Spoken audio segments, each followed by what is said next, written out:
नमस्कार दोस्तों, मैं हूँ राज और आप देख रहे हैं अनलीस्ट कन्वर्सेशन। आज हम एक ऐसे मुद्दे पर बात करने जा रहे हैं जो शायद ज़्यादा लोगों की नज़रों में नहीं आता, लेकिन इसका असर हम सब पर पड़ता है। ये टॉपिक है इंडिया का डिजिटल डिवाइड, अर्बन और रूरल एरिया में टेक्नोलॉजी का फ़र्क। दोस्तों, आज के टाइम में जब हम हर दिन नई गैजेट्स, ऐप्स और ऑनलाइन सर्विसेज देखते हैं तो लगता है कि टेक्नोलॉजी हर जगह है। लेकिन क्या आपको पता है कि भारत में हर शख्स को यह सुविधाएं उपलब्ध नहीं हैं? एक तरफ अर्बन एरिया में लोग सुपर फास्ट इंटरनेट, स्मार्टफोन और स्मार्ट डिवाइसेस का मजा ले रहे हैं, तो दूसरी तरफ रूरल एरिया में बेसिक इंटरनेट भी एक सपना सा रह गया है। मैं ये टॉपिक इसलिए उठा रहा हूँ क्योंकि हमारे देश में डिजिटल डिवाइड यानी टेक्नोलॉजी और इंटरनेट एक्सेस का फर्क अर्बन और रूरल एरिया के बीच इतना बढ़ गया है कि ये इकोनॉमिक और सोशल इनइक्वालिटी को भी गहरा कर रहा है। आज हम इस इशू को समझेंगे, इसके कारण क्या हैं और इसका सोल्यूशन क्या हो सकता है।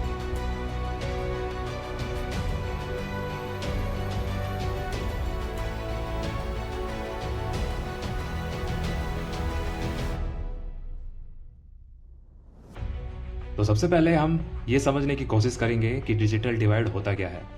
अर्बन एरिया में लोग हाई स्पीड ब्रॉडबैंड 4G और अब तो 5G इंटरनेट को भी यूज़ करने लग रहे हैं। लेकिन रूरल एरिया में अब भी बहुत सारे लोग ऐसे हैं जो बेसिक 3D कनेक्टिविटी के लिए स्ट्रगल कर रहे हैं। अब सोचिए, जब शिक्षा, हेल्थ केयर, बैंकिंग सब कुछ ऑनलाइन हो रहा है तो ये डिवाइड किस तरह से लोगों के बीच एक बड़ा गैप बना रहा है। एक रिपोर्ट के हिसाब से रूरल इंडिया में सिर्फ 30% लोग ही इंटरनेट यूज़ करते हैं, जबकि अर्बन एरिया में ये संख्या 67% से भी ज़्यादा है। इसका असर सिर्फ कम्युनिकेशंस पर नहीं बल्कि एजुकेशन, हेल्थ केयर और एम्प्लॉयमेंट पर भी पड़ता है। जैसे जब कोविड-19 के दौरान ऑनलाइन क्लासेस शुरू हुई तो कितने ही बच्चे रूरल एरिया में इन क्लासेस को ज्वाइन करने से रह गए क्योंकि उनके पास इंटरनेट की सुविधा नहीं थी। दोस्तों, इसका असर क्या होता है? अर्बन एरिया के लोगों के पास एम्प्लॉयमेंट अपॉर्चुनिटीज़ भी ज़्यादा होती है क्योंकि उनके पास ऑनलाइन रिसोर्सेज हैं, लेकिन रूरल एरिया में लोग पिछड़ जाते हैं।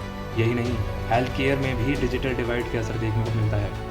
अर्बन एरिया में लोग टेलीमेडिसिन और ऑनलाइन कंसल्टेशन का फ़ायदा उठा रहे हैं, लेकिन रूरल एरिया में लोग अब भी ट्रेडिशनल मेथड और हेल्थ केयर सेंटर पर डिपेंडेंट हैं। मैं आपको एक एग्जांपल देता हूँ। बिहार के एक छोटे से गांव में एक किसान के बेटे को ऑनलाइन एजुकेशन मिलना मुश्किल हो गया क्योंकि गाँव में इंटरनेट कनेक्टिविटी ही नहीं थी। ऐसे में उसका सपना था कि वो एक इंजीनियर बन सके, लेकिन शायद ये सपना पूरा ना हो पाया।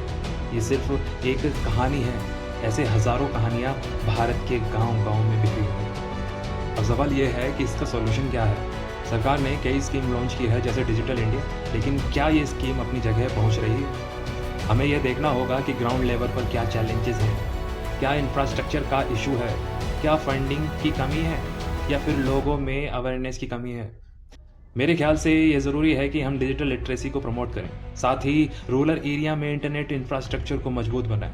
कॉर्पोरेट्स और एनजीओ भी इसमें अपना योगदान दे सकते हैं। और हाँ, एक और ज़रूरी बात, ये भी देखना होगा कि रूरल लोगों की भाषा में ऑनलाइन कंटेंट उपलब्ध है या नहीं, ताकि उन्हें टेक्नोलॉजी को यूज़ करने में कोई दिक्कत ना हो।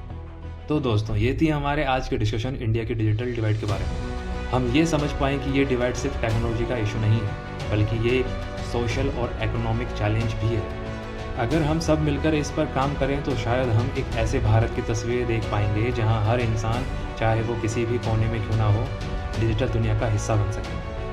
आपके क्या विचार हैं इस मुद्दे पर? क्या आपके आसपास भी ऐसे एग्जाम्पल हैं जहां डिजिटल डिवाइड का असर देखने को मिलता है? कमेंट सेक्शन में अपने विचार जरूर शेयर करें। अगर आपको यह वीडियो पसंद आया है तो लाइक करें, शेयर करें और हमारे चैनल अनलीस्ट कन्वर्सेशन को सब्सक्राइब करें। तब तक के लिए मैं हूँ राज, आपसे विदा लेता हूँ। मिलते हैं अगले एपिसोड में एक नए टॉपिक के साथ। धन्यवाद।